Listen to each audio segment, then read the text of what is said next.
भारत चीन के बीच लद्दाख में सीमा विवाद को लेकर तनाव लगातार बढ़ता जा रहा है। कई बैठकों के बाद इस तनाव को देखते हुए लग रहा है कि सारी बैठकों का कोई नतीजा नहीं निकला।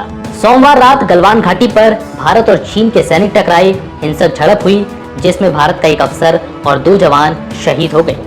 अब दोनों देशों के वरिष्ठ अधिकारी गलवान घाटी में ही मीटिंग कर तनाव को दूर करने की कोशिश में लगे हैं। भारत चीन के बीच तनाव में गलवान घाटी अहम केंद्र है।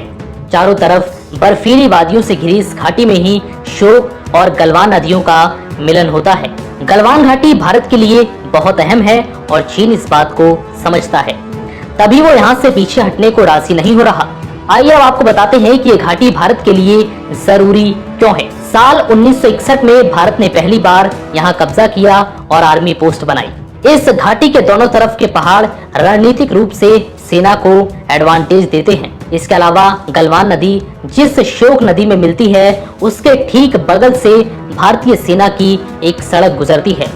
1961-62 के बाद से ये घाटी शांत रही है, लेकिन पिछले 2 दशकों में यहाँ दोनों सेनाओं के बीच कोई झड़प नहीं हुई थी। मगर 5 मई के बाद चीनी सेना गलवान घाटी में अपनी क्लेन लाइन से 2 किलोमीटर आगे चली आई है और भारत की सड़क से 2 किलोमीटर दूर है। गलवान घाटी में भारत सड़क बना रहा है, जिसे रोकने के लिए चीन इस हरकत को करने पर उतारू है। दारबुक श्योक दौलत बेग ओल्डी रोड भारत को इस पूरे इलाके में बड़ा एडवांटेज देगी। ये रोड काराकोरम के पास नजदीक तैनात जवानों तक सप्लाई पहुंचाने के लिए बेहद अहम है। भारत और चीन के बीच मिलिट्री लेवल पर बातचीत से गलवान नदी घाटी के पेट्रोलिंग पॉइंट 14, 15 और 17 से चीनी सेना पीछे हटी थी।